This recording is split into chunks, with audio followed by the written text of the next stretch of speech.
नमस्कार प्यारे बच्चों, स्वागत है सभी बच्चों का आपके अपने इस चैनल माई कॉमर्स क्लास में। और मैं हूं लाल सर और आज फिर एक बार उपस्थित हुए हैं 12th क्लास का जो अंशों का निर्गमन का जो चैप्टर चल रहा था उसी में हम एक नए क्वेश्चन के साथ आए हैं। अग्रिम याचना और कॉल इन एरर दोनों को मैंने अलग अलग बता रखा है लेकिन आज के सवाल में दोनों एक साथ एक ही सवाल में सॉल्व करेंगे।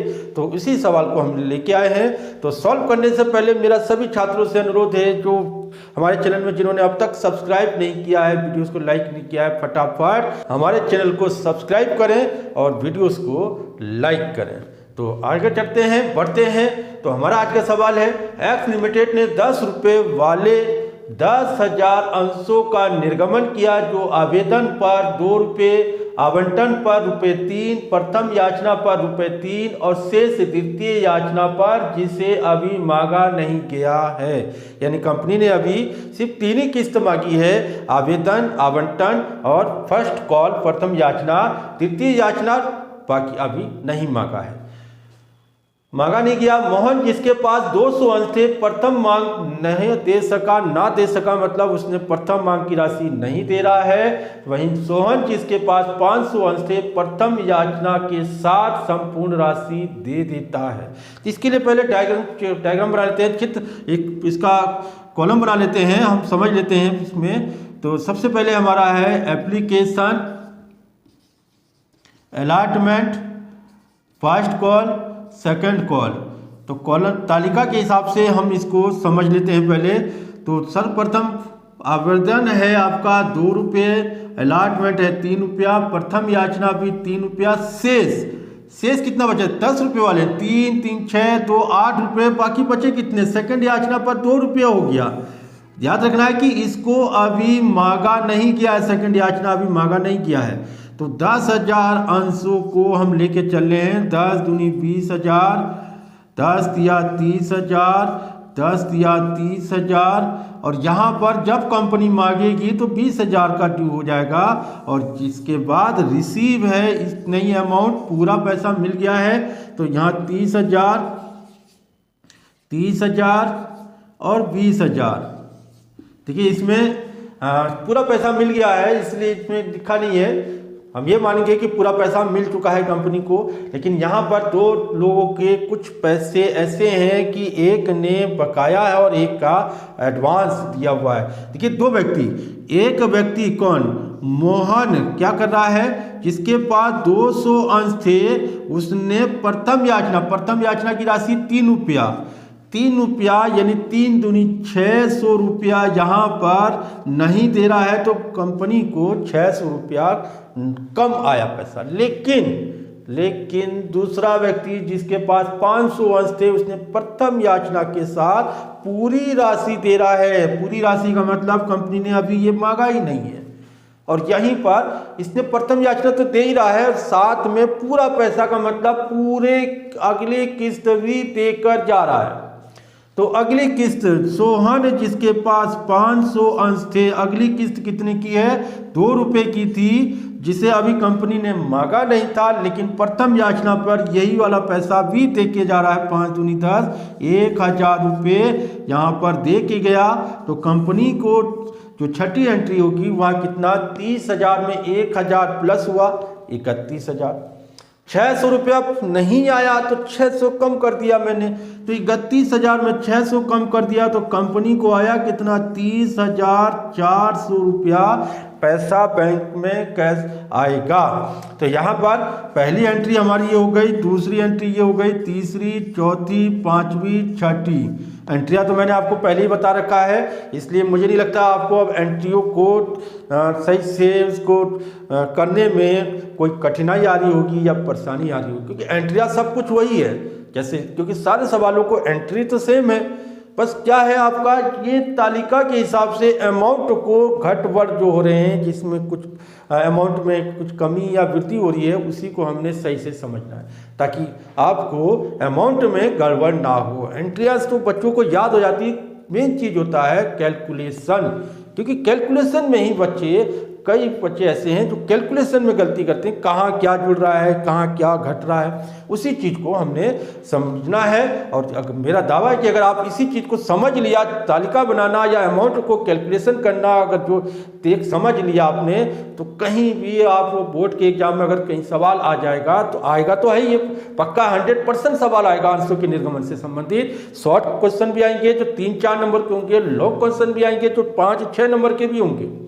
तो उनको करने के लिए आपको अगर कैलकुलेशन सही है, जर्नल एंट्री आपकी अगर सही है, तो फिर आपके नंबर 100% पक्के आएंगे।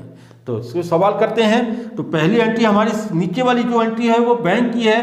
पहली एंट्री हमारी बैंक की है, तो bank account debit to share application account. तो कितना 20,000 रुपये का पैसा एप्लीकेशन पर पैसा आया है, और इसी को हमने क्या करना है यहाँ पर, बीइंग एप्लीकेशन मनी रिसीव। दूसरा ड्यू का हो जाएगा एप्लीकेशन का, application account debit share application account debit to share capital. दूसरा है शेयर कैपिटल का एंट्री, तो ये हो जाएगा 20,000, ये हो गया 20,000। तो ये हो गया विंग एप्लीकेशन मनी ड्यू या application money transfer to share capital. आप जो लिखना चाहें लिख सकते हैं, ड्यू दिखा दीजिए या फिर एप्लीकेशन मनी को हमने कहाँ दिखाया, शेयर कैपिटल में ट्रांसफर किया। तीसरी एंट्री, अब हमारा तीसरी और चौथी हमारी अलॉटमेंट की है। अलॉटमेंट का हमारा आ जाएगा यहाँ पर, पहला है due share allotment account debit to share capital 30,000 रुपये, 30,000 रुपये का अलॉटमेंट मनी ड्यू। और चौथी एंट्री रिसीव की, अलॉटमेंट की आ गई, जो पैसा बैंक में आया है, bank account debit to share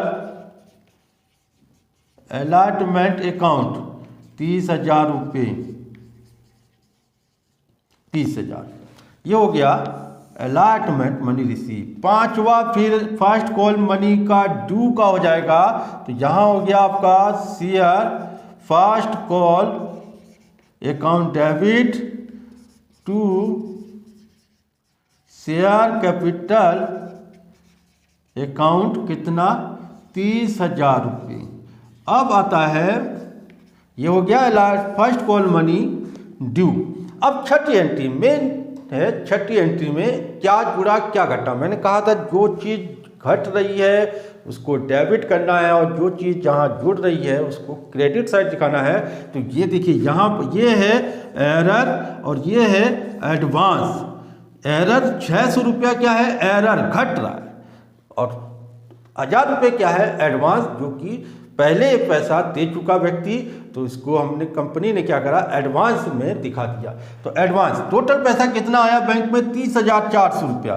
तो हमने बैंक में जो जोड़ घटाव करने के बाद पैसा आएगा उसको दिखाना है 30,400, जिसमें से कॉल इन एरर का घट रहा है, तो इसको हमने डेबिट दिखाना, कॉल इन एरर्स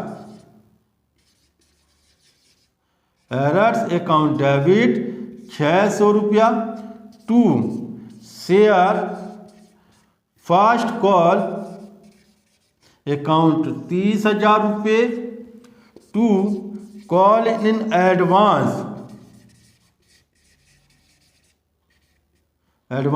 अकाउंट 1,000 रुपये। तो यहाँ हो गया क्या, 600 रुपया कॉलिन एरर है, घट रहा है, हमने डेबिट दिखा दिया। 1,000 रुपया मेरा कॉलिन एडवांस है, जुड़ रहा है, हमने क्या कर दिया, टू कॉलिन एडवांस। अगर यही चीज कॉलिन एडवांस को हम अगले सवाल में अगर हम करते तो कॉलिन एडवांस यहाँ पर घट रहा होता है, इसलिए कॉलिन एडवांस को हमने डेबिट कर देना है यहाँ पर, क्योंकि वो घट गया वहाँ पर। ठीक है बच्चों, तो जो चीज़ घट रही है उसको डेबिट करेंगे, जो चीज़ जहाँ जुड़ रही है उसको हम क्रेडिट करेंगे। तो ये सवाल हो गया आपका छठे सवाल में। कॉलिन एडवांस और कॉलिन एरर दोनों एक साथ था, लेकिन कॉलिन एरर घट रहा है तो डेबिट, कॉलिन एडवांस जुड़ रहा है तो हमने क्रेडिट कर दिया। तो यहाँ पर हो गया first call money receive with 100 share Colin error. लिखना चाहे एरर, इसमें लिखेंगे क्या, wing first call money received with 200 share money not paid and 500 share money advance receive